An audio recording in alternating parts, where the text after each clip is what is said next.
హిందువుల మనోభావాలు దెబ్బతీసే విధంగా వైసీపీ ఎమ్మెల్యేలు వ్యవహరించడం సిగ్గుచేటుగా రాష్ట్ర మంత్రి బీసీ జనార్దన్ రెడ్డి విమర్శించారు. నంద్యాల జిల్లా కేంద్రంలోని జిల్లా పార్టీ కార్యాలయం నందు విలేకరుల సమావేశం ఆదివారం నిర్వహించారు.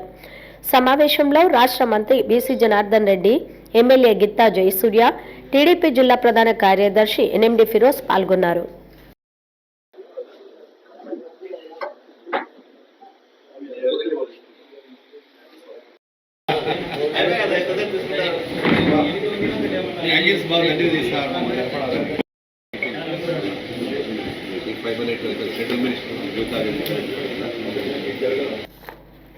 వైసీపీ పార్టీకి ఎమ్మెల్యేలకు హిందూ మతంపై ఏమాత్రం గౌరవం లేదని విమర్శించారు.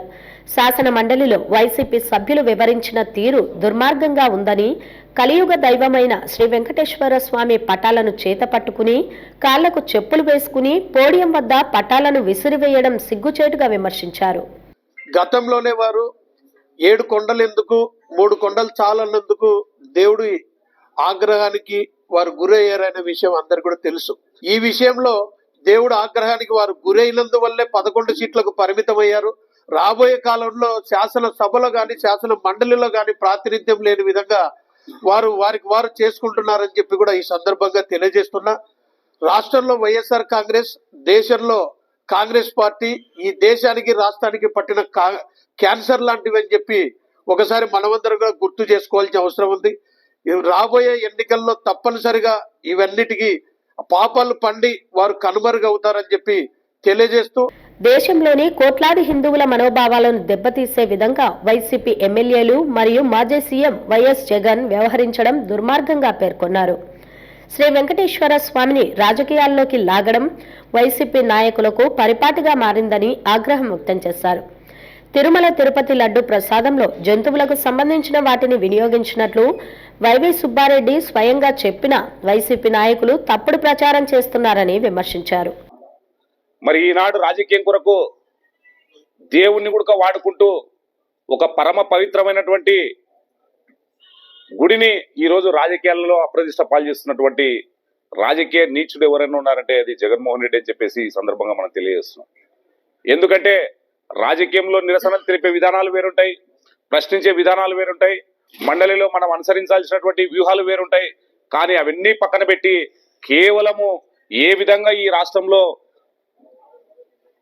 మతాల మధ్యన కులాల మధ్యన చిచ్చు పెట్టాలి, తద్వారా వచ్చేటువంటి రాజకీయ ప్రయోజనం ఏ విధంగా పొందాలి అనేటువంటిది ఆయన చూస్తున్నటువంటి ధోరణి. ఆయన అధికారంలో ఉన్నప్పుడు ఎప్పుడైనా సరే దేవుని ఊరేగించేటువంటి మాడ వీధుల్లో కూడా ఆయన చెప్పులు వేసుకొని తిరిగినటువంటి విధానం అందరూ కూడా హిందువులు ఈ రోజు కూడా మర్చిపోలేదు. గతంలో శ్రీ వెంకటేశ్వర స్వామికి సంబంధించిన 7 కొండలు కాదని 2 కొండలు అన్నందుకు స్వామివారి ఆగ్రహానికి గురి కావడంతో 11 సీట్లకే పరిమితమైందని విమర్శించారు. ఎన్నికల్లో పార్టీకి తగిన బుద్ధి చెప్పడానికి రాష్ట్ర ప్రజలు సిద్ధంగా ఉన్నట్లు పేర్కొన్నారు. కార్యక్రమంలో పలువురు టీడీపీ నాయకులు పాల్గొన్నారు. ఆ రోజు కల్తీ నవిలో కొవ్వు లేదన్నారు, కొవ్వు ఉంది అని చెప్పి కొవ్వు కలిసిన మాట వాస్తవం అని చెప్పి వాళ్ళ సభ్యులే చెప్పారు. సుబ్బారెడ్డి గారు చెప్పారు, మోగరు చెప్పారు. వాళ్ళందరూ కూడా కల్తీ కొవ్వు ఉంది, దాంట్లో కలిసినాయి అని చెప్పి, కొవ్వు కాదు రసాయనాలు కలిసినాయని చెప్పి కొన్ని దాంట్లో వచ్చినాయి, రసాయనాలు కూడా కలిసినాయి అంటున్నారు. ఇన్ని జరిగినా ఇన్ని విషయాలు తెలిసినా మీరు ఎందుకు ఈ విధంగా వింటున్నారో చెప్పాలి.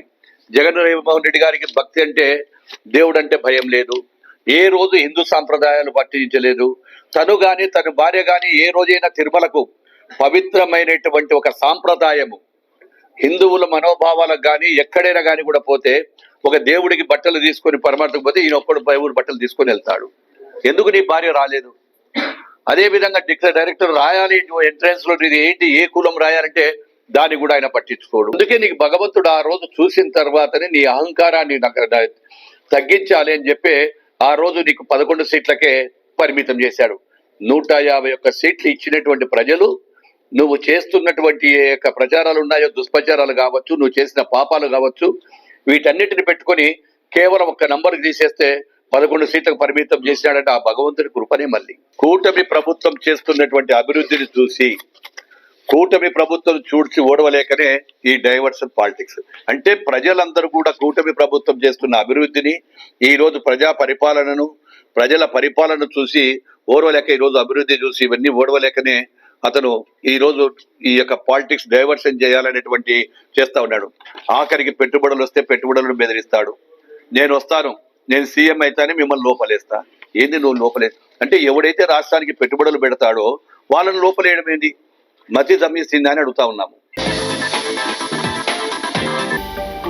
హలో అండి, నేను మీకు Rakshitha. Please do subscribe to Nandyal communications.